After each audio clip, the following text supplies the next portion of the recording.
Hello मित्रों, आज हम इस वीडियो में पद्य पाठ छ जिसका शीर्षक है प्रणमामि मुदा, यानी मैं आनंद से अथवा प्रसन्नता से प्रणाम करता हूँ, इस पद्य पाठ का अध्ययन करेंगे। प्रस्तुत पद्य पाठ जो हैं वह एक अर्वाचीन रचना है। प्राचीन समय में संस्कृत साहित्य की रचना निरंतर होती रही। उसी भांति वर्तमान समय में भी संस्कृत साहित्य की रचना निरंतर हो रही है।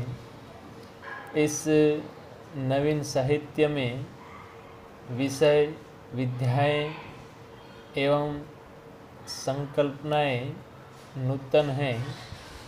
वर्तमान समय में रचा जा रहा संस्कृत साहित्य छंद एवं अलंकार से परे हैं। भिन्न होते हुए भी संपूर्णतया परित्यक्त नहीं किया गया है। आज भी प्राचीन परंपराओं का निर्वहन करते हुए संस्कृत साहित्य की रचना की जा रही है। इस प्रकार के साहित्यकारों में गुर्जर प्रांत के विद्वान श्री भगवती प्रसाद देवशंकर पंड्या का नाम अग्रगण्य है। हिम्मतनगर के समीप रायगढ़ के निवासी भगवती प्रसाद ने बाल्यावस्था में काशी में रहकर संस्कृत का अध्ययन किया।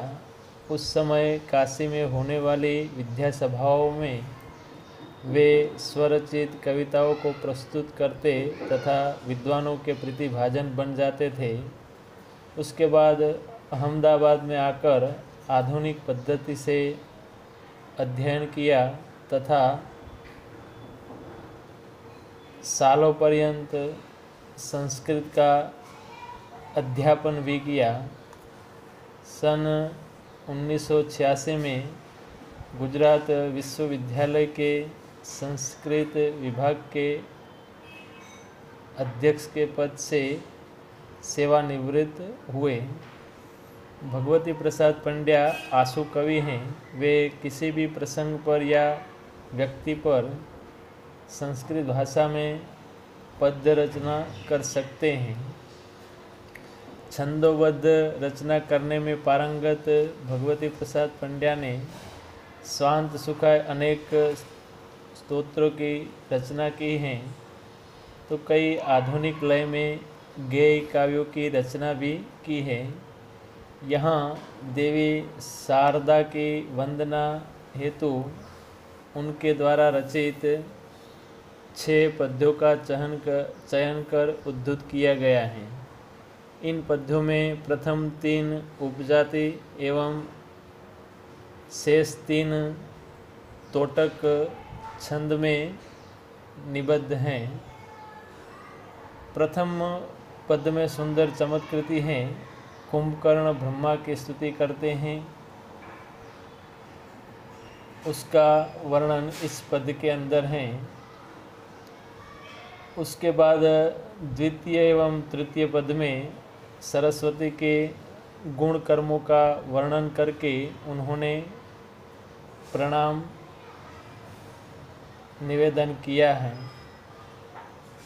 उसके बाद चौथे और 5वें पद में सरस्वती को संबोधित करते हुए धवल यश की प्राप्ति हेतु कवि ने प्रार्थना की है।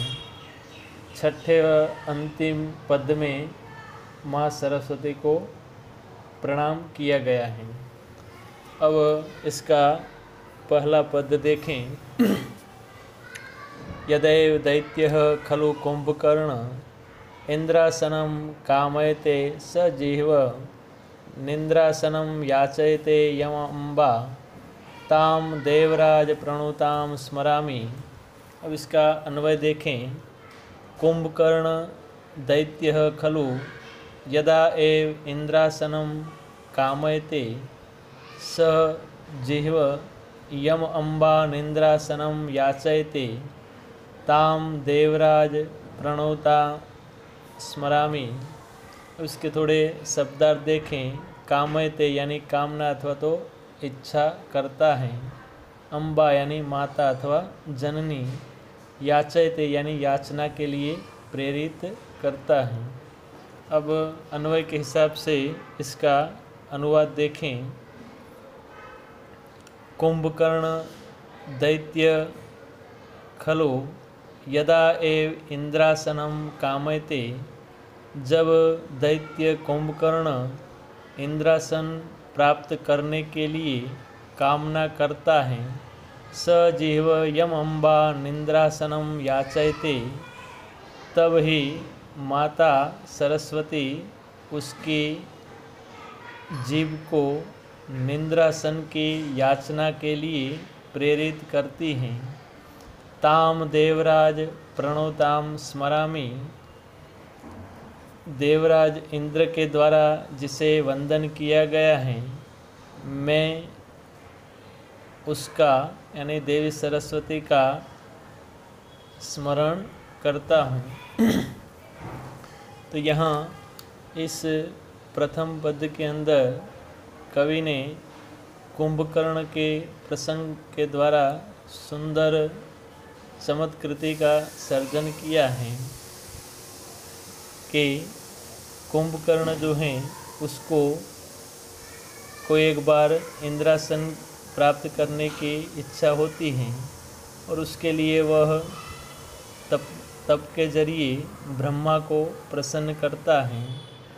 इंद्र को ये बात पता चलती है तब वह माता सरस्वती की उपासना करता है और इंद्रासन की रक्षा का वचन लेता है। दूसरी ओर जब कुंभकर्ण जो हैं ब्रह्मा को प्रसन्न करके इंद्रासन मांगने के लिए तत्पर बनता है, उसी समय माता सरस्वती उसकी जिह्वा पर विराजमान होकर उससे इंद्रासन की जगह निंद्रासन का उच्चारण करवाती हैं और ऐसे कुंभकर्ण जो हैं उसको ऐसे वरदान में निंद्रा प्राप्त होती है और फिर वह आजीवन से सोता रहता है। तो यहाँ इस प्रसंग के जरिए कवि ने सुंदर चमत्कृति की है।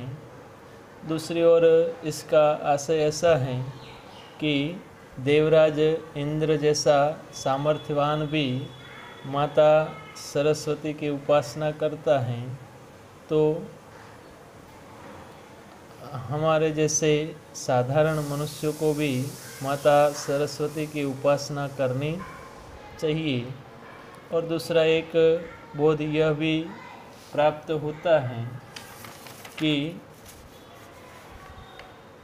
हमारी वृत्तियाँ कुंभकर्ण के समान आसुरी होंगी तो सरस्वती की कृपा हमारे लिए भी अनर्थकारी हो सकती हैं। अब इसका दूसरा पद देखें। श्वेता पद्मासन राजमानं दिव्य प्रभां ज्ञान गुण प्रवाहं सरस्वतीं सार सरस्वतीं ताम छात्रो नितांतम प्रणमामि देवीं। अब इसका अन्वय देखें। श्वेता पद्मासन राजमानं दिव्य प्रभां ज्ञान गुण प्रवाहं सार सरस्वती ताम सरस्वतीं देवीं छात्रः नितांतम प्रणमामि। उसके थोड़े शब्दार्थ देखें। सार सरस्वती यानी सार तत्व से परिपूर्ण नदी, नितांतम यानी सदा, अब अन्वय के हिसाब से इसका अनुवाद देखें। श्वेत आव पद्मासन राजमानम, श्वेत कांति से कांतिमान कमल रूपी आसन पर विराजमान, दिव्य प्रभा से युक्त, ज्ञान गुण प्रवाहम, ज्ञान एवं गुण के प्रभाव से युक्त, सार सरस्वती ताम सरस्वती देवीं छात्रः नितांतं प्रणमामि।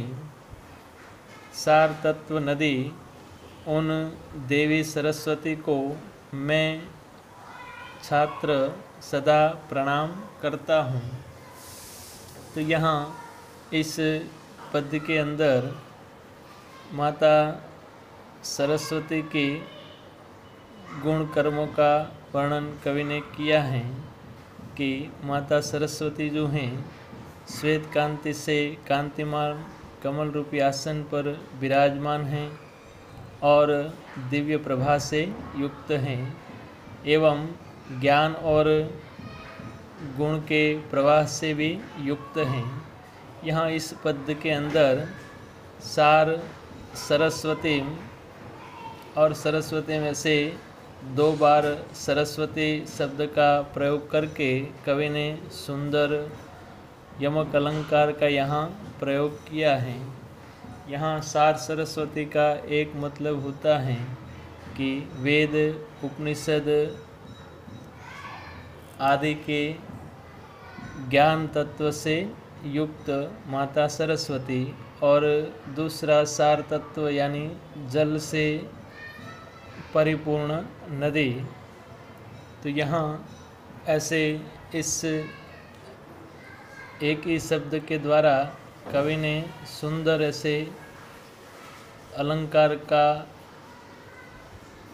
प्रयोग यहाँ किया है।